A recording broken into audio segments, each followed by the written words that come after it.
அதிக நஞ்சுள்ள கண்ணாடி விரியன் பாம்பை ஒரு கீரிப்புள்ள வேட்டையாடி பிடிச்சு கொண்டு வந்து அதை எப்படி சாப்பிட்டுக்கிட்டு இருக்கு பாருங்க. ஒரு உயிரினம் எண்ணிக்கையில அதிகமா பெருகிராம இருக்கிறதுக்கு தான் அதை சாப்பிட்டு வேட்டையாடி கட்டுப்படுத்துறதுக்குன்னு இயற்கையில பல உயிரினங்கள் இருக்கும். அதே மாதிரிதான் இந்த கண்ணாடி விரியன் பாம்புகளையும் கட்டுப்படுத்துறதுக்கு பறவைகள், கீரிப்புள்ள இது போன்ற பல உயிரினங்கள் இருக்கு. கண்ணாடி விரியன் பாம்புகளும் மற்ற பல உயிரினங்களை சாப்பிட்டு கட்டுப்படுத்தி அதுவும் நிறைய உயிரினங்களுக்கு உணவாக இருந்து உணவு சங்கிலியில பெரும் பங்கு வகிச்சுட்டு வருது.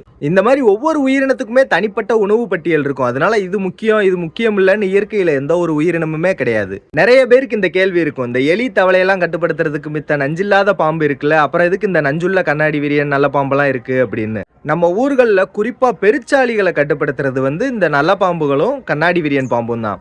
ஒவ்வொரு உயிரினத்துக்குமே தனிப்பட்ட உணவு பட்டியல் இருக்கும். அதனால இயற்கையில இந்த உயிரினம் தேவை, இந்த உயிரினம் தேவையில்லைன்னு எதுவுமே கிடையாது. அனைத்து உயிரினங்களுமே முக்கியமானது தான். இந்த கண்ணாடி விரியன் பாம்பை பற்றின காணொலி ஏதாவது வந்தாலே போதும், கருத்துரை பெட்டியில இந்த நிறைய பேர் இந்த பாம்பை ஏன் நீங்க பார்த்தோன்னே அடிச்சு கொள்ளல, இதை பார்த்தோன்னே கொன்றுங்க, இந்த மாதிரியான கருத்துக்கள் தான் நிறைய பார்க்க முடியுது. அதுக்கு காரணமும் மக்கள்ல நிறைய பேருக்கு இந்த கண்ணாடி விரியன் பாம்புகளால தான் கடி விபத்து ஏற்படுதுன்றது தான். பாம்பு கடி விபத்து ஏற்படுதுன்னா அதுக்கு முதல் காரணமே நம்ம தான். நம்மளோட கவனக்குறைவினால மட்டும்தான் அது அதிகமா நடைபெறும். இன்னொன்னு, பாம்புகளை குறித்த விழிப்புணர்வு அதிகமா இல்லாமையும் இதுக்கு ஒரு முக்கியமான காரணமா இருக்கு. எந்தெந்த இடங்கள்ல எல்லாம் பாம்புகள் அதிகமா இருக்கும், இப்ப கிராமங்கள்ல எல்லாம் பாத்துக்கிட்டோம்னா பாம்புகளை நிறைய பார்க்க முடியும். அப்ப அந்த மாதிரி இடங்கள்ல இரவு நேரங்கள்ல நம்ம கைவிளக்குகளை பயன்படுத்தணும், ரொம்ப கவனமா இருக்கணும். நம்ம இரவு நேரங்கள்ல வெளியே செல்லும் பொழுது கைவிளக்குகளை பயன்படுத்தி கவனமா போனோம்னா கண்டிப்பா பாம்பு நம்ம பாதையிலே கடந்திருந்தாலும் நம்ம முன்னாடியே அதை பாத்திரலாம். அதை முன்னாடியே நம்ம கவனிச்சுட்டு நம்ம விலகி போயிட்டோம்னா யாருக்குமே எந்தவித ஆபத்துமே கிடையாது. பாம்பு அது பாட்டுக்கு அது வேலையை பார்த்துட்டு போயிடும், நம்மளும் நம்ம வேலையை பார்த்துட்டு போயிடலாம். நான் முன்னாடியே சொன்ன மாதிரி பாம்புகள் எதுவுமே தானா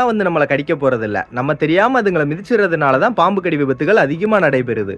நம்ம உலகத்துல மற்ற உயிரினங்கள் அனைத்தையும் அழித்துட்டு மனிதர்களால மட்டும் இந்த உலகத்துல உயிர் வாழ்ந்துட முடியாது. நம்ம உலகம் அனைத்து உயிர்களுக்குமானதுன்றதை நம்ம புரிஞ்சுக்கிறணும். அவைகள் இங்கு வாழ்ந்தால்தான் நம்மளாலையும் இங்க உயிர் வாழ முடியும்.